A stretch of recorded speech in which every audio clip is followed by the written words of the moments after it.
ዝሙት እንደ ሌሎች ወንጀሎች አይደለም። ሌሎች ወንጀሎች በድንገት ሊፈጸሙ ይችላል። ዝሙት ግን ከፊቱ ብዙ ወንጀሎች አሉ፣ አጥሮች አሉ።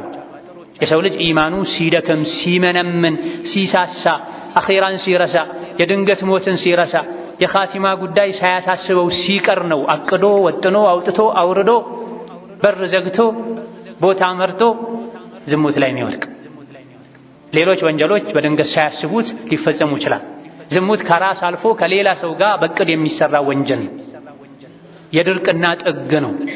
ዝሙቴ ላይ ሆኜ ልሞት እችላለሁ ብሎ ያለ መስጋት ምልክት ነው። አላህ ተባረከ ወተዓላ ያየኛል፣ ይሰማኛል የሚል ሰው እንደዚህ አይነት ቆሻሻ ተግባር ላይ አይሰማራ። ወላ የዝኑን የረሕማን ባሮች ዝሙት አይሰሩም።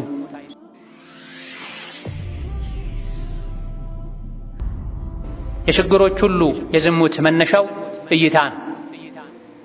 ስለዚህ አላህ አስቀድሞ ሙእሚኖችን ወንዶችንም ሴቶችንም በስማቸው እየጠራ ለአማኝ ሴቶች ንገራቸው፣ ለአማኝ ወንዶች ንገራቸው፣ አይናቸውን ሰበር ያድርጉ፣ እይታቸውን ይቆጥቡ፣ ይገድቡ፣ ብልታቸውንም ይጠብቁ ብሏል። አይንን ሰበር ማድረግ የዝሙትን በር መዝጋት እንደሆነ ነግሮናል። አይንን ለቀቅ ማድረግ ደግሞ የዝሙት በርን መከፋፈት እንደሆነ ከቁርአኑ አገላለጽ እንረዳለን። ሰዎችን በብዛት ወደ ጀሀነም የሚያስገባው አፍና ብልት ነው ብላ የሰው ልጆች ካፋቸው የሚወጣውን ካላወቁ፣ ምላሳቸውን ካልተቆጣጠሩ ቀልባቸው ይደርቃል። የሥራ መዝገባቸው በወንጀል ይሞላል። ሸይጣን ይቆጣጠራቸዋል። ወከዛሊክ በሁለት እግሮቻቸው መሃል ያለ ብልታቸውን ካልጠበቁ ሌላኛው የጀሀነም መግቢያ በር ይሆንላቸዋል። ለሃ ሰብዐቱ አብዋብ ሊኩሊ ባቢን ጁዝኡን መቅሱም ተብሏል። ለጀሀነም 7 በሮች አሏት። ለእያንዳንዱ በር የሚገባበት ምድብ ተመድቦለታል ተብሏል። የሰው ልጆች ሰውነት ውስጥም 7 የጀሀነም በሮች እንዳሉ ተነግሯል። አላህ ተባረከ ወተዓላ ዝሙትን ከሽርክ ነፍስን ከማጥፋት ተርታ አሰልፎታል። የእሱን ደጋግ ባሮችን የረሕማን ባሮችን መገለጫ ሲነግረን ወለዚነ ላ የድዑነ መዐ አላህ ኢላሃን አኸር፣ እነዚያ ከአላህ ውጭ ሌላን አምላክ ማያመልኩ ማይገዙ ናቸው። ወላ የቅቱሉነ ነፍሰ አለቲ ሐረመ አላሁ ኢላ ቢልሐቅ፣ አላህ ያከበራትን ነፍስ ያለ አግባብ የማያጠፉ ናቸው ካለም በኋላ ወላ የዝኑን ብላ የረሕማን ባሮች የጀነት እጩዎች ዝሙትን አይቀርቡም አይዳፈሩም ብላ ወመን የፍዐል ዛሊከ አይ ብሎ ዝሙትን የተዳፈረ የሰው ነፍስ ያጠፋ በአላህ ያጋራ እነዚህ ወንጀሎችን የተዳፈረ ሰው የልቃ አታማ ብላ ከባድ ቅጣት ውስጥ ስቃይ ውስጥ ራሱን ያገኛል። ያልተወበተ ያልተጸጸተ ያጠፋውን ጥፋት በመልካም ሥራ ያላበሰ እንደሆነ ብላ ዝሙት ከሙስሊም አይጠበቅም፣ አያምርም። ዑፉ ተዑፉ ኒሳኡኩም፣ ክብራችሁን ጠብቁ፣ ቤተሰባችሁም ክብሩን ይጠብቃል። የሰው ክብር አትንኩ፣ ክብራችሁ ይነካል። ዝሙት ብድር ነው፣ አትበደሩት። ከፍሎ ዝሙት የሰራ በነፃ ቤቱ ላይ ዝሙት ይሰራበታል ተብሏል። ላ የዝኒ ዛኒ ሒነ የዝኒ ወሁወ ሙእምን ይላል የአቡ ሁረይራ ሐዲስ። ዝሙተኛ ዝሙት አይሰራ ሙእሚን ሆኖ ይላል። ኢማን ከልብ ወጥቶ ከላዩ ላይ ያንዣበበ ይቆያል ዝሙት ሲሰራ አንድ ሰው። የኢማን ልብስ የኢማን ክብር ከዝሙት ሊያርቀን ይገባል። ወላጆቹ የአላህን ፍሩ፣ ልጆቻችሁን ቶሎ ዳሩ። ሴት ልጃችሁን ለትዳር የሚጠይቅ ከመጣ ስጡ፣ መስፈርት አታብዙ። የሴት ልጅ ክብሯ ትዳሯ ነው። የወላጆች ክብር ሴት ልጃቸውን በአኽላቁ በስነ ምግባሩ የሚመጥን ወንድ ከመጣ ቶሎ መስጠት ነው። ሴቷን ማግባት የፈለገች ወንዱም የፈለገ አባት እናት አጥር ሆነው ለዝሙት እየገፋፉ ነው። ليس من يقطع طرقا بطلا إنما من يتقي الله. بسم الله الرحمن الرحيم. يا الله ባሮች ሆይ አላህ ያዛችሁን በመታዘዝ የከለከላችሁን በመከልከል ሁሌም በሁሉም ጉዳይ ላይ በሁሉም ቦታ ላይ ፍሩት። ለአኺራችሁ ስንቅ ያዙ። ከስንቆች ሁሉ በላጭ ስንቅ አላህን ተባረከ ወተዓላ መፍራትን። የሰው ልጆች አላህን ሲፈሩ ነው በአዱንያም በአኺራ ሰላም የሚያገኙት። ከአላህ ጋር ያላቸው ግንኙነት ሲበላሽ አላህን ሲያስቆጡ ነው ዱንያቸውም አኺራቸውም የሚበላሸው። አላህን መፍራት ማለት ያዘውን መታዘዝ የከለከለውን መከልከል ነው። አላህ ተባረከ ወተዓላ የከለከለን ብዙ ነገሮች አሉ፣ አጥፊ ወንጀሎች አሉ። አላህ ከከለከለን ሙእሚኖች እንዲርቁት ካዘዘን ከባባድ ወንጀሎች አንዱ ዝሙት ነው። አላህ ተባረከ ወተዓላ በተከበረው ቃሉ አማኞች ይድኑ ዘንድ ሊጠብቋቸው ከሚገቡ ነገሮች አንዱ ብልትን ከሐራም መጠበቅ እንደሆነ ነግሮናል። ቀድ አፍለሐል ሙእሚኑን አለዚነ ሁም ፊ ሶላቲሂም ኻሺዑን። አማኞች ዳኑ በዱንያም በአኼራ ሰላምን ስኬትን ታደሉ ካለን በኋላ ፈላሕን ስኬትን የሚያገኙት እነማን እንደሆኑ ሲነግረን በአንደኛ ደረጃ ሶላታቸው ላይ ጥንቁቆች የሆኑ አላህን የሚፈሩ በኹሹዕ የሚሰግዱ ናቸው ብሎን አስከትሎ ደግሞ ወለዚነ ሁም ዐኒ ለግዊ ሙዕሪዱን ብላ ለግውን ውድቅ ቃልን ከሙስሊም ማይጠበቅ ተግባርን የሚርቁ ቸላ የሚሉ ናቸው። ዘካንም የሚሰጡ ናቸው። የገንዘብም የነፍስም ዘካ የሚያወጡ ናቸው። ገንዘባቸውን ከአላህ ሐቅ ከምስኪኖች ሐቅ የሚያጸዱ ነፍሳቸውን ደግሞ አላህ ከሚጠላው ነገር ሁሉ የሚያጠሩ ናቸው ካለም በኋላ ወለዚነ ሁም ሊፍሩጅህም ሓፊዙነ ኢላ ዐላ አዝዋጅህም አው ማ መለከት አይማኑሁም ፈኢነሁም ገይሩ መሉሚን ፈመን ብተጋ ወራአ ዛሊከ ፈኡላኢከ ሁሙል ዓዱን ብላ በዱንያም በአኼራ ሰላም የሚያገኙ ፈላሕን የሚታደሉ አማኞች ማለት እነዚያ ብልታቸውን የሚጠብቁ ናቸው። ከትዳር አጋራቸው በስተቀር ባሪያ በነበረበት ዘመን ከባሪያ ከሴት አገልጋያቸው በስተቀር ብልታቸውን ከሐራም የሚጠብቁ ናቸው። ከዚህ ውጪ ባለ መንገድ ከትዳር አጋር ውጪ ባለ መንገድ ስሜቱን ለማርካት የሞከረ እሱ ወሰን አላፊ ነው ብላ ወሰን የሚያልፉን አላህ ተባረከ ወተዓላ አይወድም። አላህ ተባረከ ወተዓላ ዝሙትን ከሽርክ ነፍስን ከማጥፋት ተርታ አሰልፎታል። የእሱን ደጋግ ባሮችን የረሕማን ባሮችን መገለጫ ሲነግረን ወለዚነ ላ የድዑነ መዐ አላህ ኢላሃን አኸር እነዚያ ከአላህ ውጭ ሌላን አምላክ ማያመልኩ ማይገዙ ናቸው። ወላ የቅቱሉነ ነፍሰ አለቲ ሐረመ አላሁ ኢላ ቢልሐቅ አላህ ያከበራትን ነፍስ ያለ አግባብ የማያጠፉ ናቸው ካለም በኋላ ወላ የዝኑን ብላ የረሕማን ባሮች የጀነት እጮች ዝሙትን አይቀርቡም አይዳፈሩም ብላ ወመን የፍዐል ዛሊከ አይ ብሎ ዝሙትን የተዳፈረ የሰው ነፍስ ያጠፋ በአላህ ያጋራ እነዚህ ወንጀሎችን የተዳፈረ ሰው የልቃ አታማ ብላ ከባድ ቅጣት ውስጥ ስቃይ ውስጥ ራሱን ያገኛል። ያልተወበተ ያልተጸጸተ ያጠፋውን ጥፋት በመልካም ሥራ ያላበሰ እንደሆነ ብላ የዝሙትን ቆሻሻነት ጸያፍነት ንጹሕ አቅል ያላቸው ሰዎች ያውቁታል። ከሰው አልፎ ከእንስሳት ውስጥም ዝሙትን የሚጸየፍ ከአጋሩ ውጪ ሌላ ጋር እንደማይሄድ በታሪክ ተነግሯል። አላህ ተባረከ ወተዓላ የዝሙትን በር እንድንዘጋጋ አዞናል። ለአማኝ ወንዶች ንገራቸው አይናቸውን ሰበር ያድርጉ ብልታቸውንም ይጠብቁ ብሏል። አይንን ሰበር ማድረግ እይታን መቆጣጠር ከዝሙት ያርቃል። እይታን ለቅቅ ማድረግ ዋናው ዝሙት ላይ እንኳ ባይጥል የአይን የጆሮ የምላስ የሌላ የሰውነት አካላት ዝሙት ላይ ለመውደቅ በር ይከፍታል። ስለዚህ ዝሙትን አትቅረቡት ብሏል። መጨረሻው የከፋ እንደሆነ ዱንያ አኼራ ላይም እንደሚያዋርድ አላህ ነግሮናል። ወላ ተቅረቡ ዚና ኢነሁ ካነ ፋሒሸተን ወሳአ ሰቢላ ብሎ ዝሙትን አትቅረቡ እሱ ቆሻሻ ነው፣ መጨረሻውም የከፋ ነው። የሰው ልጅን ስም ያጠፋል፣ ኻቲማውን ያበላሻል፣ ዱንያ ላይ ያዋርዳል፣ አኼራ ላይ ለጀሃነም ለአላህ ቁጣ ይዳርጋል ብሎናል። ዝሙትን ከልክሎ የዝሙት ሰበቦችንም አላህ ተባረከ ወተዓላ አሳውቆናል እንድንርቃቸው። አጅነቢ ወንድ ከአጅነቢ ሴት ጋር ለብቻቸው ተገልለው ቢሮ ውስጥም ይሁን መኪና ውስጥም ይሁን ባዶ ግቢም ይሁን በረሃ ጫካ ላይ የሚሆን አጅነቢ ወንድ ከአጅነቢ ሴት ጋር ተገልለው ተነጥለው እንዳይቀመጡ ሸሪዓ አዟል። አጅነቢ ሴት አጅነቢ ወንድን እንዳታይ እንዳጨብጥ፣ ወንድም እንደዚሁ አጅነቢ ወንድ አጅነቢ ሴትን እንዳያይ እንዳይጨብጥ እንዳያናግር፣ ሴቶች እንዳይቀልዱ ከወንዶች ጋር፣ ወንዶች ሴቶችን ዕቃ ሲጠይቁ ከመጋረጃ በስተጀርባ እንዲጠይቁ አዟል። ይህ ለአማኞች የተሻለ ነው ብሏል።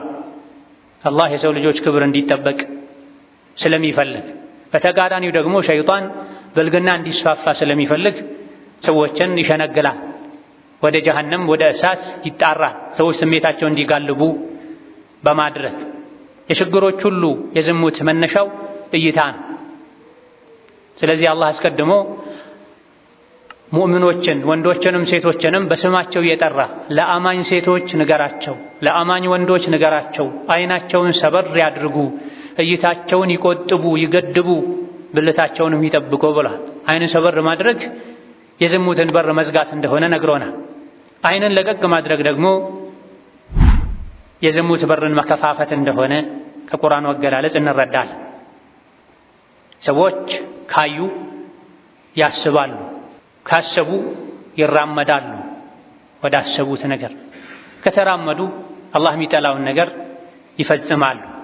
ከዛ በኋላ ወንጀል ላይ ይወድቃሉ። ማየት፣ ማሰብ፣ ወደሚፈልጉት ወዳሰቡት ነገር መሄድ፣ ከዛ በኋላ ወንጀል ላይ መውደቅ። አስቀድሞ እይታውን የገደበ ምላሱን የቆጠበ እግሩን መቆጣጠር ይችላል። አይኑን፣ እጁን፣ እግሩን፣ ልቡን መቆጣጠር የቻለ ዝሙት ላይ አይወድቅም። እነዚህ አራት ነገሮችን የጠበቀ ዲኑን ይጠብቃል። እነዚህ አራት ነገሮችን መጠበቅ መቆጣጠር ያልቻለ ዲኑን ያጣል። ስለዚህ መጥፎ ነገር ገና ሐሳብ ውስጥ ላይ ሲፈጠር ሐሳብ መቀየር፣ ካሉበት ቦታ መንቀሳቀስ ነው። ወዳጅ ጓደኛ ጋር መሄድ፣ ቁርአን መቅራት፣ ማድመጥ። ደጋግሞ አንድ ነገር ካሰቡ ይህ ሐሳብ ወደ ውሳኔ ይቀየራል። ውሳኔው ተግባር ይሆናል። ሸይጣን ከፊት ከኋላ እየገፋ እየገፈተረ እየጎተተ ወደ ሐራም ወደ ወንጀል ይወስዳል። ወንጀሉን ከፈጸሙ በኋላ ሸይጣን ስቆ ተሳልቆ ጥሎ ይሄዳል። ጀሀነም ላይ አብሮት እንዲገናኙ ማድረግ ነውና የሸይጣን የቀን ከሌሊት ልፋቱ። ወንጀል ላይ ከመውደቅ ቅጽበታዊ ደስታን ከማግኘት ስሜትን ተቆጣጥሮ አላህ ዘንድ ተባረከ ወተዓላ ወቀሳ በሌለበት መልኩ ደስታን ማግኘት የተሻለ ነው። ለጊዜያዊ ደስታ ብሎ ስሜትን መጋለብ ኋላ ላይ ጸጸት ውስጥ ሲወድቁ ሲዋረዱ በቅጽበት ያገኟት ደስታ ትረሳለች። ለዚህም ነው ለጊዜያዊ ደስታ ብሎ ክብርን፣ ዲንን ከማጣት ስሜትን ተቆጣጥሮ አላህን ፈርቶ መቆየት የተሻለ ነው ተብሏል። በወንጀል ጊዜ የሚገኝ ደስታ ይረሳል፣ ይሄዳል። ወንጀሉ ግን ተመዝግቦ ይቀመጣል። በወንጀል የሚገኝ ደስታ ጊዜያዊ ነው፣ ይጠፋል። ወንጀሉ ግን ተመዝግቦ ይቀመጣል።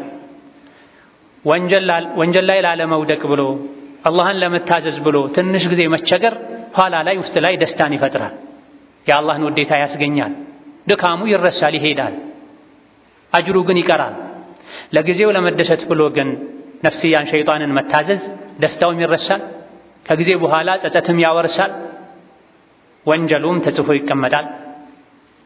አላህ ተባረከ ወተዓላ ወፍቆት ያልተውበተ ሰው ነውሩ ጉዱም ይወጣል። ነቢያችን ሰለላሁ ዐለይሂ ወሰለም ከዝሙት አስጠንቅቀዋል። ከሙእምን ማይጠበቅ ተግባር እንደሆነ ነግረዋል።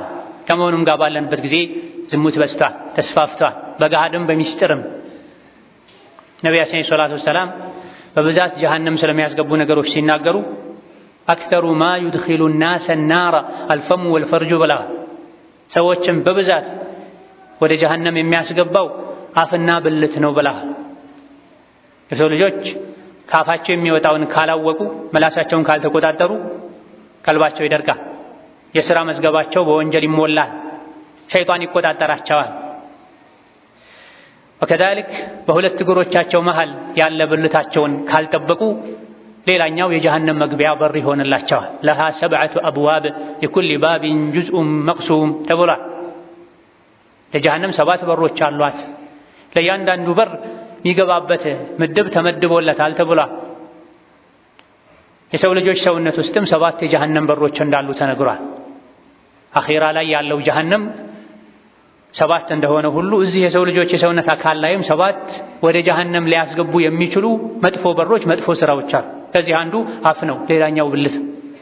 ለዚህ ነው ነብዩ ሰለላሁ ዐለይሂ ወሰለም 2 አካላቱን ሊጠብቅ ቃል የገባልኝ ኃላፊነት የወሰደልኝ ሰው እኔ ጀነት እንደሚገባ ቃል እገባለታለሁ፣ ኃላፊ እሆነዋለሁ ብለዋል። 2 እነሱን መጠበቅ በነቢ ቃል መሰረት በሳቸው ኃላፊነት ጀነት የሚያስገቡት አፍና ብልት ናቸው። አፍና ብልትን መጠበቅ ጀነት ያስገባል። አፍና ብልትን መልቀቅ እንደፈለጉ መሆን ጀሃነም እንዲገቡ ያደርጋል። ነቢያችን ሰለላሁ ዐለይሂ ወሰለም በዘመናቸው አንዴ የፀሐይ ግርዶሽ ተፈጥሮ ነው። ፈሩ፣ ደነገጡ። ተውበት አድርጉ አሉ፣ ሰደቃ ስጡ አሉ፣ ዚክር አብዙ አሉ። ሶላተል ኩሱፍን አሰገዱ። ሶላቱን ካሰገዱ በኋላ መልእክት አስተላለፉ። ካስተላለፉት መልእክት ውስጥ አንዱ በአላህ ምለው የሙሐመድ ኡመት ሆይ ብለው ተጣርተው አላህ ይቆጣል፣ ይቀናል። አላህ ይቀናል፣ ይቆጣል። የአላህ ተባረከ ወተዓላ መቅናት፣ መቆጣት አንድ ባሪያው ከማትፈቀድለት ሴት ጋር መገናኘት ነው አላህ የሚያስቆጣው። አንድ ባሪያው ከማይፈቀድላት ወንድ ጋር መገናኘት፣ መባለግ፣ ዝሙት ላይ መውደቅ ነው አላህ የሚያስቆጣው የሚያስቀናው። ከአላህ በላይ የሚቀና የሚቆጣ ማንም የለም። ለዚህም ብሎ ነው አላህ ተባረከ ወተዓላ ብልግናን፣ ዝሙትን ሐራም ያደረገው የከለከለዋል። የሰው ልጆች ክብራቸው ሲነካ ይቆጣል። አታድርጉ ያሉት ሲደረግ ይቆጣል። አላህም ይቆጣል። የአላህ መቆጣት ከሰዎች የተለየ ቢሆን አላህም ይቀናል። የአላህ መቅናት ራሱን የሚመስል ቢሆን እንደ አላህ የሚቆጣ የሚቀና የለም። ለዚህም ነው ዝሙትን የከለከለዋ ዛሂረን ማ ظهر منها وما بطن ድብቅም ግልጽም የሆኑ ብልግናዎችን የከለከለው አላህ ለዚህ ነው። በገሃድ ዝሙት ላይ የሚወድቁ ቀድሞውኑ የለየላቸው ያመፁ ከአላህ መንገድ የወጡ ናቸው። ነገር ግን ሐዲታቸው ላይ ነብዩ ሰለላሁ ዐለይሂ ወሰለም ወማ በጠና አላህ ስለሚቆጣ ስለሚቀናም ነው ጸያፍ ተግባርን ብልግናን ይፋ የወጣውንም የተደበቀውንም ምስጢሩንም የከለከለዋ። የአላህ ተባረከ ወተዓላ ባሮች ሰው ፊት የማያደርጉትን ነገር ተደብቀው ጨለማን ተገና አድርገው ከሰው ርቀው አያደርጉም። በይፋ ዝሙት የሚሰሩ ስራቸው እንደሚዘገንነን እንደሚያስቆጣን ሁሉ የድብቅ ዝሙትም ከዝሙት በፊት ያሉ የዝሙት መንገዶችም ሙስሊምን ሊያስቆጡት ይገባል። አላህን የሚያስቆጣ ነገር ሁሉ ሙስሊምን ሊያስቆጣ ይገባል። ሙስሊም ሊጠየፈው ሊፈራው ይገባል። አላህ ችሎ የሆነ ጊዜ ላይ ሲቆጣ ቁጣው ለወንጀለኞች ብቻ ሳይሆን በዙሪያቸው ላሉትም ጭምር ስለሚተርፍ አላህ ተባረከ ወተዓላ ጋብቻን ሐላል አድርጎ ዝሙትን ሐራም አድርጓል። ዝሙትን ራቁ ብሏል። መንገዱ የከፋ እንደሆነ አኺራ ላይ ከባድ ቅጣት እንደሚያስቀጣ ዱንያ ላይ እንደሚያዋርድ ነግሮናል። ከመሆኑም ጋር ከሰዎች ተደብቀው ከአላህ ግን ተባረከ ወተዓላ የማይደበቁ ከመሆናቸው ጋር ጨለማን የሰው አለመኖርን ተገና አድርገው ዝሙት ላይ የሚወድቁ ሰዎች አላህ ፊት ተባረከ ወተዓላ ቆሞ አንተን ብቻ አገዛለሁ፣ ካንተ ብቻ አገዛ እፈልጋለሁ፣ እኔ ያንተ ባሪያ ነኝ የሚል የስሜቱ ባሪያ ሊሆን አይገባም። ዝሙት እንደ ሌሎች ወንጀሎች አይደለም። ሌሎች ወንጀሎች በድንገት ሊፈጸሙ ይችላሉ። ዝሙት ግን ከፊቱ ብዙ ወንጀሎች አሉ፣ አጥሮች አሉ። የሰው ልጅ ኢማኑ ሲደክም፣ ሲመነምን፣ ሲሳሳ፣ አኺራን ሲረሳ፣ የድንገት ሞትን ሲረሳ፣ የኻቲማ ጉዳይ ሳያሳስበው ሲቀር ነው አቅዶ ወጥኖ አውጥቶ አውርዶ በር ዘግቶ ቦታ መርጦ ዝሙት ላይ የሚወድቅ። ሌሎች ወንጀሎች በድንገት ሳያስቡት ሊፈጸሙ ይችላል። ዝሙት ከራስ አልፎ ከሌላ ሰው ጋር በቅድ የሚሰራ ወንጀል ነው። የድርቅና ጥግ ነው። ዝሙቴ ላይ ሆኜ ልሞት እችላለሁ ብሎ ያለ መስጋት ምልክት ነው። አላህ ተባረከ ወተዓላ ያየኛል፣ ይሰማኛል የሚል ሰው እንደዚህ አይነት ቆሻሻ ተግባር ላይ አይሰማራ። ወላ የዝኑን የረሕማን ባሮች ዝሙት አይሰሩም። ከአላህ ቁጣ የሚድኑ ሙእሚኖች ከባለቤታቸው ውጪ ከሐላል የትዳር አጋራቸው ውጪ ሌላን አያስቡም ወሰን አያልፉም ብሏል አላህ ተባረከ ወተዓላ። ባለንበት ጊዜ ያለው በላ ያለው ሙሲባ ያለው አደጋ አንድ ሰበቡ አላህን ተባረከ ወተዓላ ማስቆጣት ነው። አላህን ከሚያስቆጡ ቁጣውን ከሚያመጡ ነገሮች አንዱ ዝሙት ነው። ይበልጥ ደግሞ ከዝሙት ውስጥም ትዳር ያለው ሰው ዝሙት ውስጥ ሲወድቅ ዝሙት ውስጥ ሲገባ አላህ ይበልጥ ይቆጣል። ሊጠብቁት ሊንከባከቡት የሚገባ ጎረቤትን ክብሩን ነክቶ የጎረቤት ሴት ልጅ ላይ ዝሙት መስራት፣ በባል አላህ ያከበራት ንጹህ አልጋ የሰጣትን ሴት ማባለግ፣ ጸባዩን መቀየር ይበልጥ አላህን ያስቆጣል። ቤተሰብ ላይ ሲሆን ለአቅመ ትዳር ያልደረሱ ሕፃናት ላይ ሲሆን ነገሩ እጅግ በጣም ይከፋል። አለም ያዕለም ቢአነ አላህ የራ እንዲህ አይነትን ተግባር የሚፈጽም አላህ እንደሚያየው አያውቅም እንዴ? አላህ እያየው ይሄ የሚያደርግ ከሆነ አላህን መናቅ ነው። አላህ አያይም ተብሎ ይሄ የሚደረግ ከሆነ በአላህ መካድ ነው። አላህን ማስቆጣት ሸይጣንን ማስደሰትም። አላህ ተባረከ ወተዓላ ጋብቻን የፈቀደው የሰው ልጆች ውስጥ የተቃራኒ ጾታ ፍላጎት ስላለ ከአላህ ሳይጣሉ ፍላጎታቸውን አላህ በፈቀደው መልኩ እንዲያስተናግዱ። ነቢያችን ሰለላሁ ዐለይሂ ወሰለም ወጣቶች ሆይ የቻለ ያግባ፣ አቅም ያለው የቻለ ያግባ፣ ያልቻለ ይጹም ብላ። ጾም ለስሜት መቆጣጠሪያ ነው፣ መቀነሻ ነው ብላ። ውስጡ ላይ የተቃራኒ ጾታ ፍላጎት ያለ ሰው ማግባት ከቻለ ፈጥኖ ያግባ። ዝሙትን ከፈራ ማግባቱ ዋጅብም ይሆንበታል። አቅም የሌለው ሰው መድኃኒቱ መርከስ፣ መልከስከስ፣ መነጀስ፣ ሌሎችን መነጀስ ሳይሆን መጾም፣ አይንን ሰበር ማድረግ፣ ምግብ መቀነስም፣ ሁሌ ጫወታቸው ንግግራቸው ስለ ተቃራኒ ጾታ ከሆነ ሰዎች መራቅም፣ ስሜት የሚቀሰቅሱ ማንኛቸውም ነገሮችን መጠንቀቅ አለማድረግ። ይሄ ከተደረገ አላህን ከፈሩ ዱዓ ካደረጉ ስሜትን መቆጣጠር ይቻላል። ማይቻልን ነገር አላህ አላዘዘም። ነገር ግን ለስሙ ቢጾሙም ምግብ የሚያተራምሱ ከሆነ ቀኑን ሙሉ ስለ ተቃራኒ ጾታ ሲያዩ ሲያነቡ የሚውሉ ከሆነ ሀያ የሚያንሳቸው የሻይ ቡና መጠጫቸው የተቃራኒ ጾታ ጉዳይ ከሆነ ሰዎች ጋር የሚውሉ ከሆነ መጾም ዋጋ የለው። ቀደም ሲል እንደገለጽነው ማየት፣ ማሰብ፣ መወሰን፣ መፈጸም፣ መተግበር ነው የሚሆን። ወጣቶች ሆይ ከእናንተ ውስጥ ለትዳር ብቁ የሆነ ያግባ፣ ያልቻለ ይሶብር ይጹም ተብሏል። አግብቶም አላህ ሐላሉን ሰጥቶትም ሳለ ጓሮ ጓሮ የሚሄድ የራሱን ክብር የሌሎችን ክብር የሚያረክስ ይህ አይነቱ ሰው አግብቶ ዝሙት የሰራ በሸሪዓ ቅጣቱ ሞት ነው፣ ተወግሮ መገደል ነው። ወልየሽሀድ ዐዛበሁማ ጣኢፈቱን ሚነል ሙእሚኒን።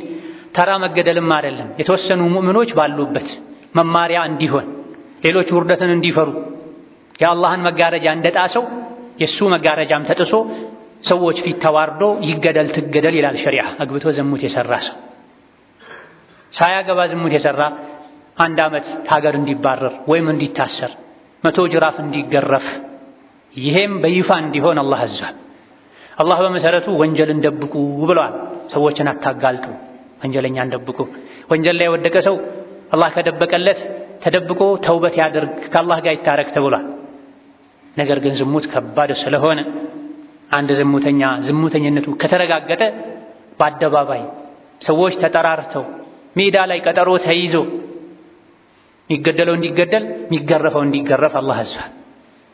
ይሄ ሰዎች እንዲፈሩት እንዲርቁት ለማድረግ አላህም ተባረከ ወተዓላ እዚህ ዱንያ ላይ በዚህ መልኩ የቀጣው አኼራ ላይ ክፉ ቅጣት እንደሚቀጣው ሰዎች አውቀው እንዲጠነቀቁ እንዲርቁን።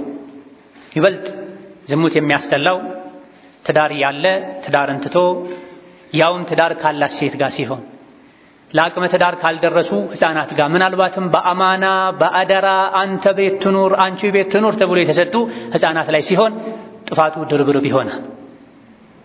አንዳንዴ ሰዎች ከስጋ ዘመዳቸው አስበልጠው ዲን አለው ብለው ዲን ላለው ሰው ለአማና ይሰጡና አውሬ ሆኖ ተገኝቶ አደራው የሚበላበት፣ ሕፃናትን ያለ ዕድሜያቸው ለእንደዚህ አይነት ነገር ጋብዞ በሽተኛ የሚያደርግበት ሁኔታ አለ። አንድ ሰው ለእህቱ ለልጁ የማይወደውን ለሰው ሊመኝ ሊያደርግ አይገባም። ማድረጉ አላህ ዘንድ ተመዝግቧል። ነገ ራሱ ቤትም ሊያየው ይችላል። አላህ ተባረከ ወተዓላ ይታገሳል እንጂ አይረሳም። ይችላል እንጂ ያቆያል እንጂ አይተውም። ዝሙት ከሙስሊም አይጠበቅም፣ አያምርም። ዑፉ ተዑፉ ኒሳኡኩም፣ ክብራችሁን ጠብቁ፣ ቤተሰባችሁም ክብሩን ይጠብቃል። የሰው ክብር አትንኩ፣ ክብራችሁ ይነካል። ዝሙት ብድር ነው፣ አትበደሩት። ከፍሎ ዝሙት የሰራ በነፃ ቤቱ ላይ ዝሙት ይሰራበታል ተብሏል። ባለንበት ዘመን ሚዲያው ከካፍሮች ጋር ተቀላቅሎ መኖሩ፣ የፈለጉትን አይነት ምግብ መብላቱ፣ እንደፈለጉ መሆኑ ወንጀል ላይ መውደቅን ቀላል አድርጎታል። ወደ ወንጀል የሚፈጥን በራሱ እግር ወደ ጀሀነም ይሄዳል። ከእንደዚህ አይነቱ ጸያፍ ተግባር ሙእምን የሆነ ሊርቅ፣ አላህን ሊፈራ፣ የተሳሳተ ተጸጽቶ ለመጨረሻ ጊዜ ሊቶብት፣ ክብሩን ሊጠብቅ ይገባል።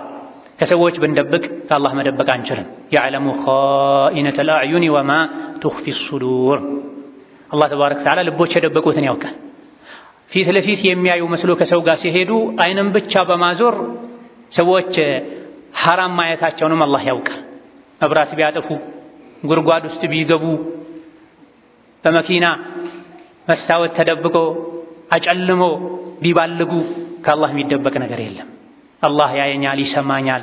የትም ብኖር ነገ ሞቼ ቀብር ውስጥ ስገባ የሥራዬን ሁሉ አገኛለሁ፣ በሰፈርኩበት ይሰፈርልኛል ልንል ለጊዜያዊ ደስታ ብለን ለቅጽበታዊ ደስታ ብለን አላህን ተባረከ ወተዓላ ከማስቆጣት አኺራችንን ከማበላሸት ልንጠነቀቅ ይገባናል። ባረከላሁ ሊ ወለኩም ፊል ቁርአኒል ዐዚም ወነፈዐኒ ወኢያኩም ቢማ ፊሂ ሚነል አያቲ ወዚክሪል ሐኪም أقول قولي هذا وأستغفر الله لي ولكم ولسائر المسلمين من كل ذنب وخطيئة فاستغفروه إنه هو الغفور الرحيم والبر الكريم. الحمد لله على إحسانه والشكر له على توفيقه وامتنانه، وأشهد أن لا إله إلا الله وحده لا شريك له تعظيما لشأنه، وأشهد أن محمدا عبده ورسوله الداعي إلى رضوانه صلى الله عليه وعلى آله وأصحابه وإخوانه وسلم تسليما كثيرا. أما بعد، نبي عليه الصلاة والسلام يا أنت أمان نفسه حلال አይሆንም፣ ደሙን ማፍሰስ የተፈቀደ አይሆንም ከሶስት አንድ ነገሮችን አድርጎ ካልሆነ በስተቀር። አንደኛውና የመጀመሪያው አግብቶ ዝሙት የሰራ ካልሆነ በስተቀር፣ የሰው ነፍስ ያጠፋ ካልሆነ በስተቀር፣ ዲን ውስጥ ከገባ በኋላ ዲንን ትቶ የወጣ ካልሆነ በስተቀር የሰው ልጅ ነፍስ የተከበረ ነው። እዚህ ጋር ሐዲሱ ላይ ነብዩ ሰለላሁ ዐለይሂ ወሰለም ዝሙትን ነፍስ ከማጥፋት ከእስላም ከመውጣት ከመክፈር ተርታ አሰልፈውታል። እንደዚሁ ደግሞ ሐዲሱ ላይ በብዛት የሚከሰተውን በማስቀደም ነው ንግግራቸውን የጀመሩት። በብዛት ከሰው ነፍስ ማጥፋት ይልቅ የሚፈጸም ወንጀል ዝሙት እንደሆነ የነቢዩ ዓለይሂ ሰላቱ ወሰላም አነጋገር የቃል የቅደም ተከተል አቀማመጥ በግልጽ ያሳያል። የዝሙት መብዛት ከቅያማ ምልክቶች መሃል አንዱ እንደሆነ ቡኻሪ ሌሎችም በዘገቡት ሐዲስ ተነግሯል። ነቢዩ ዓለይሂ ሰላቱ ወሰላም ከቅያማ ምልክቶች አንዱ ዒልም ይቀንሳል፣ ጀህልና ይስፋፋል፣ ኸምር ይጠጣል፣ ዝሙት ይሰራጫል ብለዋል ነብዩ ሰለላሁ ዐለይሂ ወሰለም። ይህ ያሉት እየሆነ ነው። ሰዎች በዝሙት እየኮሩ ነው። የሚያፍሩትም ተደብቀው እየተጨማለቁበት ነው። ዝሙት መብዛቱ ጉዳቱ ለዝሙተኛው ብቻ አይደለም፣ ከዙሪያው ላሉትም ይተርፋል። ሀገር ይወድማል። ዝሙት ሲበዛ አላህ ተባረከ ወተዓላ ይቆጣል። አላህ ሲቆጣ የቁጣው ውጤት ምድር ላይ መታየቱም መሬት ላይ መታየቱም ለሰው ለእንስሳት መትረፉም አይቀርም። ጉንዳኖች፣ እንስሳቶች የሰው ልጆችን ይረግማሉ ድርቅ ሲሆን ተብሏል። የሰው ልጆች ሆይ እናንተ በሰራችሁት ወንጀል ምክንያት ነው እኛ ዝናብ ያጣ ነው ውሃ ያጣ ነው ያሉ እንስሳት ወንጀለኞችን ይረግማሉ። ጉንዳኖች ጉድጓዳቸው ውስጥ የሰው ልጆችን ይረግማሉ ተብሏል። ዝሙት ሲበዛ ሪባ ሲበዛ አንድ ሀገር እንደሚጠፋ አብዱላህ ብን መስዑድ ተናግረዋል። አንድ ሀገር ላይ አንድ መንደር ላይ ዝሙትና ሪባ ከተስፋፋ አላህ ተባረከ ወተዓላ ይሄን ሀገር እንዲያጠፉ ለመላእክቶች አላህ ይፈቅድላቸዋል፣ ያዛቸዋል ብለዋል። ከነቢም ተነግሯል ይሄ ንግግር ራሱ። አንድ ሀገር ላይ ወለድ ከተስፋፋ፣ ዝሙት ከተስፋፋ ከተሰራጨ ያን ሀገር እንዲያጠፉ አላህ ለመላእክቶች ይፈቅድላቸዋል፣ ያዛቸዋል። የሰው ልጆች ምድር ላይ ወንጀል ሲያበዙ መላእክቶች ሊበቀሏቸው ይፈልጋሉ። ሰማይ ምድርም ሊንቀጠቀጡ ሊሰነጣጠቁ ሊናዱ ይደርሳሉ። አላህ ታጋሽ ስለሆነ ቆዩ ተው እያለ ነው የሚያቆያቸው ተብሏል። ተካዱ ሰማዋቱ የተፈጠርነ ሚንሁ ወተንሸቁ አልአርዱ ወተኺሩ አልጅባሉ ሀዳ። አላህ ተባረከ ወተዓላ ቻይ ነው፣ ታጋሽ ነው። ነገር ግን ባሮቹ ሲያስቆጡት ሲበዛ ይቆጣል። አጥፊዎች በማጥፋታቸው፣ ሌሎች ዝም በማለታቸው ዝናብ የሚጠፋው፣ ጦርነት የሚበዛው፣ ሰላም የሚጠፋው እዚሁ ምድር ላይ እኛ ከአላህ ጋር ያለንን ግንኙነት ስናበላሽ፣ አላህን ተባረከ ወተዓላ ስናስቆጣ ባለንበት ጊዜ ሀገራችንም ይሁን ሌሎች አካባቢዎች ላይ ሰላም ማጣት፣ ወጥቶ መግባት መፍራት አንዱ የወንጀላችን መዘዝ ነው ሊሆን የሚችለው። ወደ ሌሎች ጣት ከመቀሰር በፊት ወደ ራስ ጣት መቀሰር፣ እኔስ ማን ነኝ? እኔ የሰራሁት ወንጀልስ ለዚህ ሰበብ ሊሆን አይችልም ወይ ማለት ይጠበቅብናል። ሪባ፣ ወለድ፣ አራጣ፣ ግቦ ህጋዊ ስራ ሆኗል። ያለ ጋብቻ ተገናኝቶ እንደፈለጉ መሆን ስልጣኔ ሆኗል። ካፍሩ ጋር የተለመደ ነው። ሙስሊም ነኝ የሚሉ ሰዎችም ጋር ኒካህ ለማሰር ሲኬድ አንዳንዴ 6 ወር አብረው ቆይተዋል የሚል ወሬ እንሰማለን። ውርደት 5 ወር አብረው ቆይተዋል፣ ዓመት አብረው ቆይተዋል በፍቅር።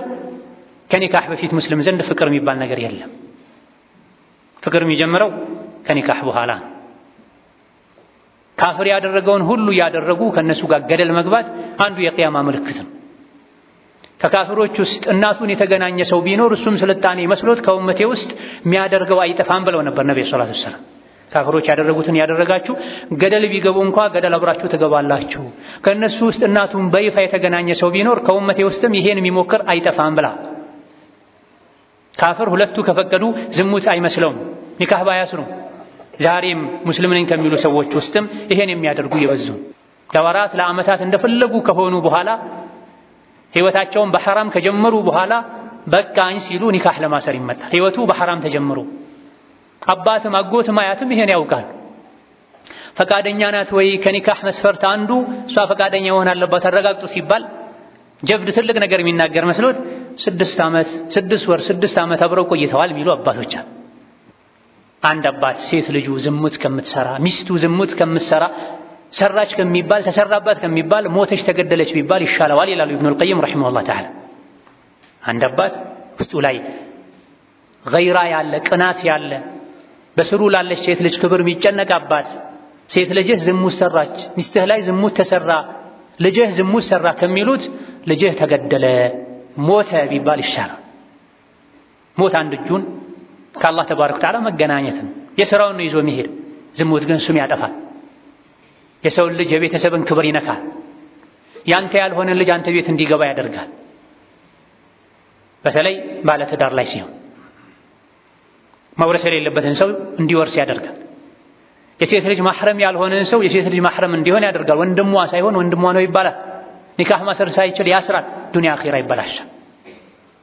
ከዚህም በተጨማሪ ዝሙተኛ ዱንያ ላይ ፊቱ ይጠቁራል። የሙእሚኑን ኑር ያጣል። ልቡ ሁሌ ይጣበባል። በማያውቀው ምክንያት ያዝናል፣ ይተክዛል፣ ይጨነቃል። ምድር ትጠበዋለች። ሰዎች ዘንድ ይጠላል። አላህ ይጠላዋል። መላኢካ ይርቀዋል። ሸይጣን ይቀርበዋል። በተለይ ላዩን እያሳመረ በዝሙት ስራ ተሰማርተው ሁሌ ከሐራም ዙሪያ ከዝሙት ዙሪያ እያነፈነፈ የተሽከረከረ የሚኖር ሰው። ሙስሊም ወንድሜ ሆይ አላህን ፍራ። ሙስሊም እህቴ ሆይ አላህን ፍሪ። ዝሙት አላህ ተባረከ ወተዓላ ጸያፍ ነው ራቁት ብሎ ያዘዘ ተግባር ነው። ላ የዝኒ ዛኒ ሒነ የዝኒ ወሁወ ሙእሚን ይላል የአቡ ሁረይራ ሐዲስ። ዝሙተኛ ዝሙት አይሰራም ሙእሚን ሆኖ ይላል። ኢማን ከልብ ወጥቶ ከላዩ ላይ ያንዣበበ ይቆያል ዝሙት ሲሰራ አንድ ሰው። የኢማን ልብስ የኢማን ክብር ከዝሙት ሊያርቀን ይገባል። ወላጆቹ የአላህን ፍሩ። ልጆቻቸውን ቶሎ ዳሩ። ሴት ልጃቸውን ለትዳር የሚጠይቅ ከመጣ ስጡ። መስፈርት አታብዙ። የሴት ልጅ ክብሯ ትዳሯ ነው። የወላጆች ክብር ሴት ልጃቸውን በአኽላቁ በስነ ምግባሩ የሚመጥን ወንድ ከመጣ ቶሎ መስጠት ነው። ሴቷን ማግባት የፈለገች ወንዱም የፈለገ አባት እናት አጥር ሆነው ለዝሙት እየገፋፉ ነው። ከካፍር ጋር ተቀላቅሎ የዋሉ ሶሻል ሚዲያ ላይ ቆሻሻን ነገር እያዩ ወደ ዝሙት እየጋለቡ ነው ወጣቶች። አብረን እንዳንጠፋ አላህን ልንፈራ ልንተውበት፣ አላህን ተባረከ ወተዓላ ይቅርታ ልንጠይቅ፣ ኢማናችን ልናጠነክር፣ ምንም ብንደሰት ዱንያ ላይ ቀብር ስንገባ የዋጋችን እንደምናገኝ ይገባናል። ላ ኸይረ ፊ ለደቲን ያዕቁቡሃ ናሩ ተብራ። ከኋላው በሳት መቀጣት ያለበት ደስታ ይባላል። ከኋላው በሳት መቀጣት የጀሃነም እሳት መገረፍ ያለበት ደስታ ደስታ ይባል፣ ውርደት ነው የሚባል። አላህን በመፍራት ዚክርን በማብዛት ቁርአን በመቅራት ጾም በማብዛት ቀብር በመዘየር ስሜትን መቆጣጠር ኢማንን ማሳደግ ይቻላል። ثم صلوا وسلموا على البشير النذير والسراج المنير فقد أمركم بذلك ربكم قائلا إن الله وملائكته يصلون على النبي يا أيها الذين آمنوا صلوا عليه وسلموا تسليما اللهم صل وسلم وبارك على عبدك ورسولك محمد وعلى آله وأصحابه وأتباعه وسلم تسليما كثيرا وارض اللهم عن خلفاء الراشدين وبقية صحابته أجمعين وارض عنا معهم برحمتك يا أرحم الراحمين اللهم أعز الإسلام والمسلمين وأذل الشرك والمشركين ودمر أعداءك أعداء الدين اللهم اجعل هذا البلد آمنا مطمئنا سخاء رخاء وسائر بلاد المسلمين اللهم آمنا في دورنا وأوطاننا اللهم آمنا في دورنا وأوطاننا اللهم آمنا في دورنا وأوطاننا ولا تسلط علينا بذنوبنا من لا يخافك فينا ولا يرحمنا ربنا اغفر لنا ولإخواننا الذين سبقونا بالإيمان ولا تجعل في قلوبنا غلا للذين آمنوا اللهم وحد صفوف المسلمين واجمع كلمتهم على الحق يا قوي يا متين اللهم انصر المسلمين في مشارق الأرض ومغاربها اللهم انصر إخواننا المظلومين والمضطهدين في فلسطين وكن لهم مؤيدا ونصيرا وظهيرا ولا تكلهم إلى أنفسهم ولا إلى أحد من خلقك طرفة عين يا أرحم الراحمين اللهم أعنا على ذكرك وشكرك وحسن عبادتك اللهم حبب إلينا الإيمان وزينه في قلوبنا وكره إلينا الكفر والفسوق والعصيان واجعلنا من الراشدين اللهم حبب إلينا الإيمان وزينه في قلوبنا وكره إلينا الكفر والفسوق والعصيان واجعلنا من الراشدين اللهم اجعلنا هداة مهتدين غير ضالين ولا مضلين اللهم إنا نسألك فعل الخيرات وترك المنكرات وحب المساكين اللهم إنا نسألك فعل الخيرات وترك المنكرات وحب المساكين اللهم إنا نسألك فعل الخيرات وترك المنكرات وحب المساكين وأن تغفر لنا وترحمنا فإذا أردت بعبادك فتنة أن تقبضنا إليك غير مفتونين ربنا اغفر لنا ولوالدينا ولمشايخنا ولجميع المسلمين اللهم فرج هم المهمومين ونفس كرب المكروبين وقض الدين عن المدينين آمين والحمد لله رب العالمين.